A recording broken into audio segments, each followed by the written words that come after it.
So S Shadakshari ಅವರು ಬರೆದಂತಹ ಕ್ಷಣ ಹೊತ್ತು ಆನೆ ಮುತ್ತು ಭಾಗ 5 ಗಿಳಿಯು ಪಂಜರದೊಳಗಲ್ಲ. ಇದರಲ್ಲಿ ಆಯ್ದಂತಹ ಒಂದು ಕತೆ ಏನಪ್ಪಾ ಅಂದ್ರೆ, ಹೇಳಿಕೊಳ್ಳದಿದ್ದರೆ ಅದೆಂತಹ ಪ್ರೀತಿ ಅಂತಂದ್ರೆ, ಹೇಳಿಕೊಳ್ಳದೆ ಇರುವಂತಹ ಪ್ರೀತಿ ಅದೆಂಥದ್ದು, ಮನಸ್ಸೊಳಗೆ ಇಟ್ಕೊಂಡು ಅಥವಾ ಹೇಳಿಕೊಳ್ಳದೆ ಇರತಕ್ಕಂಥ ಅದೆಂತಹ ಪ್ರೀತಿ ಅಂತ ಹೇಳ್ತಾ ಹೋಗ್ತಾರೆ. ಅದೊಂದು ವಿಶೇಷ ಸಂದರ್ಭ ಇರುತ್ತೆ. ನ್ಯಾಯಾಧೀಶರೊಬ್ಬರು ಮುಂದೆ ವಿವಾಹ ವಿಚ್ಛೇದನ ಪ್ರಕರಣವೊಂದು ಬಂದಿರುತ್ತೆ. ಒಬ್ರು ನ್ಯಾಯಾಧೀಶರಿರ್ತಾರೆ, ಅವ್ರ ಮುಂದೆ ಏನಾಗುತ್ತೆ ಅಂತಂದ್ರು, ಒಂದು ವಿವಾಹ ವಿಚ್ಛೇದನ, ಒಂದು ಡೈವರ್ಸ್ ಕೇಸ್ ಬಂದಿರುತ್ತೆ. ವಿಚ್ಛೇದನ ಬಯಸುತ್ತಿದ್ದವರು ಒಬ್ಬ ಅಜ್ಜ ಅಜ್ಜಿ, ಅಂದ್ರೆ ವೃದ್ಧ ದಂಪತಿಗಳು ಅಂತ ಹೇಳ್ಬೋದು. ಅಜ್ಜನಿಗೆ 80 ವರ್ಷ ಅಂತಂದ್ರೆ, ಆ ಅಜ್ಜನಿಗೆ 80 ವರ್ಷ ದಾಟಿತ್ತು, ಅಜ್ಜಿಗೆ 75. ಸರಿಸುಮಾರು 75 ಮತ್ತು 80ರ ಆಸುಪಾಸಿನ ಅಜ್ಜ ಅಜ್ಜಿ ಅಂತ ಹೇಳ್ಬೋದು.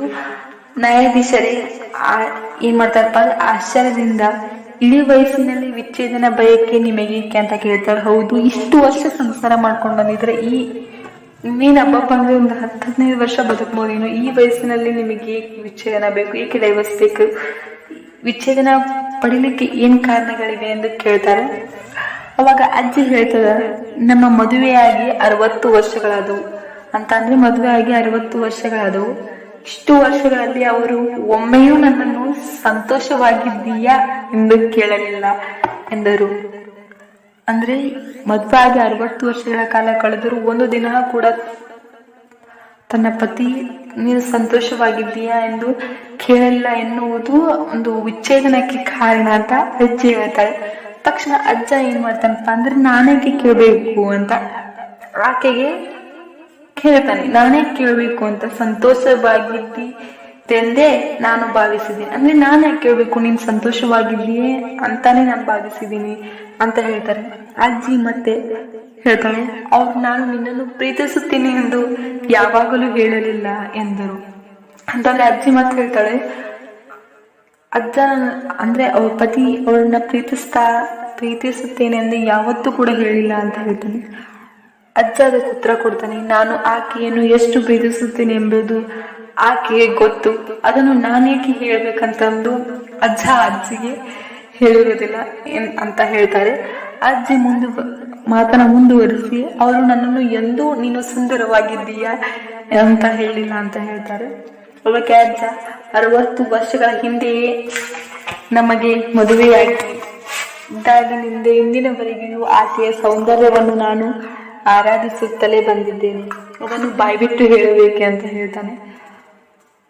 ಅಜ್ಜಿ ಮತ್ತೆ ಹೇಳ್ತಾಳೆ, ಅವರು ನನ್ನೊಂದಿಗೆ ಮಾತನಾಡುವುದೇ ಇಲ್ಲ ಅಂತ. ಅಜ್ಜ ಯಾವಾಗಲೂ ಟಿವಿಯ ಮುಂದೆ ಕುಳಿತಿರುವ ಆಕೆಯೊಂದಿಗೆ ನಾನು ಮಾತನಾಡುವುದು ಯಾವಾಗ ಅಂತ ಕೇಳ್ತಾನೆ.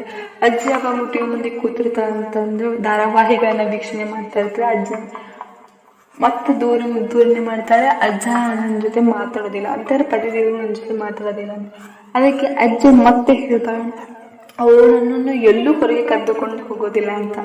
ಅದಕ್ಕೆ ಅಜ್ಜ ಹೇಳ್ತಾನೆ, ಎಲ್ಲಿಗಾದರೂ ಹೋಗಬೇಕೆಂದು ಆಕೆ ಕೇಳಲೇ ಇಲ್ಲ ಅಂತ. ಆಕೆಗೆ ಮನೆಯಲ್ಲಿರುವುದೇ ಇಷ್ಟವೆಂದು ಆತ ತಿಳ್ಕೊಂಡಿರ್ತಾನೆ. ಕೊನೆಗೆ ಅಜ್ಜಿ, ಅವರು ತುಂಬಾ ಸ್ವಾರ್ಥಿ, ಕಳೆದ 60 ವರ್ಷಗಳಿಂದ ನಾನು ಅಡುಗೆ ಮಾಡುತ್ತೇನೆ, ಹೊಟ್ಟಿಗೆ ಊಟಕ್ಕೆ ಕೂರುತ್ತೇವೆ, ತಿಂಡಿ ತಿನಿಸುಗಳನ್ನು ತೆಗೆದು ನನಗೆ ತಿನ್ನು ಎಂದು ಕೊಟ್ಟಿರುವುದು ಒಂದು 10-20 ಸಾರಿ ಇರಬಹುದು ಅಷ್ಟೇ ಅಂತ ಹೇಳ್ತಾಳೆ. ಆಕೆ ಅಜ್ಜ ಅಂತ ಹೇಳ್ತಾನೆ, ಇದು ನಿಜ ಹೇಳಿ ಬಿಡುತ್ತೇನೆ ಸ್ವಾಮಿ, ಆಕೆ ಅಷ್ಟೇನೋ ಚೆನ್ನಾಗಿ ಅಡುಗೆ ಮಾಡುವುದಿಲ್ಲ. ಇಷ್ಟು ವರ್ಷಗಳಲ್ಲಿ ಆಕೆಗೆ ಅಡುಗೆ ರುಚಿಯಾಗಿರುವುದನ್ನ 10-20 ಸಾರಿ ಮಾತ್ರ. ಆ 10-20 ಸಾರಿ ನಾನು ಅವಳಿಗೆ ತಿಳಿಸಿದ್ದೇನೆ. ಇನ್ನು ರುಚಿಯಾಗದೆ ಇರ್ತಕ್ಕಂಥ ಸಂದರ್ಭದಲ್ಲಿ ಅವಳು ತಿನ್ನಿಸೋದು ಬೇಡ ಅಂತಂದು ತಾನೇ ತಿಂದಿದ್ದೇನೆ ಅಂತ ಹೇಳ್ತಾನೆ. ತಿಂಡಿ ರುಚಿ ಇಲ್ಲದಿದ್ದಾಗ ಆ ತಿಂಡಿಯನ್ನ ನಾನೇ ಮೌನವಾಗಿ ತಿಂದಿದ್ದೇನೆ, ಆದರೆ ಆಕೆಗೆ ಅಡುಗೆ ಚೆನ್ನಾಗಿಲ್ಲವೆಂದು ಒಮ್ಮೆ ಕೂಡ ಹೇಳಿರುವುದಿಲ್ಲ. ಸೊ ಎನ್ನುತ್ತಿದ್ದಂತೆ ಅಜ್ಜಿ ಬಿಕ್ಕಿ ಅಳಲಿಕ್ಕೆ ಪ್ರಾರಂಭ ಮಾಡಿಬಿಡ್ತಾಳೆ. ಯಾಕೆ ಅಂತಂದ್ರೆ, ಇಷ್ಟೆಲ್ಲ ಮನಸ್ಸಿನಲ್ಲಿಟ್ಟುಕೊಳ್ಳುವುದು ಬದಲು ನನಗೆ ಒಮ್ಮೆ ಆದರೂ ಏಕೆ ತೋರಿಸಿಕೊಳ್ಳಿಲ್ಲ ಅಂತಂದ್ರೆ, ಇಷ್ಟೆಲ್ಲ ಮನಸ್ಸಲ್ಲಿ ಇಟ್ಕೊಂಡು ಇದನ್ನ ಮಾಡುವುದು, ಒಮ್ಮೆ ಅದು ಹೇಳಬೇಕಿಲ್ಲ ಅಂತ. ಎಂದು ಬಿಕ್ಕಳಿಸ್ತಾಳೆ. ಆಕೆ ಅಳುವುದನ್ನು ನೋಡಿ ನ್ಯಾಯಾಧೀಶರು ಮೃದುವಾದ ದನಿಯಲ್ಲಿ, ಅಳಬೇಡಿ, ಸುಮ್ಮನಿರಿ ಅಮ್ಮ, ನಿಮಗೆ ವಿಚ್ಛೇದನ ಕೊಡಲು ನಿರಾಕರಿಸುತ್ತೇನೆ. ಇನ್ನು ಮುಂದಾದರೂ ಭಾವನೆಗಳನ್ನು ಬಾಯ್ಬಿಟ್ಟು ಹೇಳಿಕೊಳ್ಳುವುದರ ಮೂಲಕ ಬಾಳುವೇನು ಸಾಗಿಸಿ ಎಂದು ಹೇಳಿ ಪ್ರಕರಣವನ್ನು ಮುಗಿಸಿದರು. ಆಗ ಅಜ್ಜಿ ನಗುತ್ತಾ, ನೀವು ವಿಚ್ಛೇದನ ಕೊಡದಿದ್ದರೂ ಚಿಂತೆ ಇಲ್ಲ, ಅವರು ಪ್ರೀತಿಯನ್ನು ಅವರ ಬಾಯಿಂದಲೇ ಕೇಳಿದೆನಲ್ಲ, ನನಗಷ್ಟೇ ಸಾಕು ಎಂದರಂತೆ. ಎಲ್ಲಾ ಕಥೆಗಳಲ್ಲೂ ಬರುವಂತೆ ಅನಂತರ ಆ ದಂಪತಿಗಳಿಬ್ಬರು ಎಷ್ಟೋ ವರ್ಷಗಳ ಕಾಲ ಸುಖವಾಗಿ ಬದುಕನ್ನು ಸಾಗಿಸಿದರು ಎಂದು ಬಾಯ್ಬಿಟ್ಟು ಹೇಳಬೇಕೆ? ಈ ಘಟನೆ ಅದೆಷ್ಟೋ ಹೃದಯ ಸ್ಪರ್ಶಿಯೂ ಅಷ್ಟೇ ಮಾರ್ಗದರ್ಶಿಯೂ ಹೌದು. ಅಬ್ರಹಾಂ ಲಿಂಕನ್ ಅವರ ಪ್ರಸಿದ್ಧ ಹೇಳಿಕೆ ಹೀಗಿದೆ: ನಾವು ಯಾರನ್ನಾದರೂ ಪ್ರೀತಿಸುತ್ತಿದ್ದರೆ ಅವರಿಗೆ ಅದನ್ನು ಹೇಳಬೇಕೆ ಮತ್ತು ನಮ್ಮ ಪ್ರೀತಿಯನ್ನು ತೋರಿಸಬೇಕು. ನಾವು ಯಾರಾದರೂ ದ್ವೇಷಿಸುತ್ತಿದ್ದರೆ ಅವರಿಗೆ ನಮ್ಮ ದ್ವೇಷವನ್ನು ತಿಳಿಸುವುದು ಬೇಡ, ತೋರಿಸುವುದು ಬೇಡ ಅಂತ ಹೇಳ್ತಾರೆ. ಎಷ್ಟು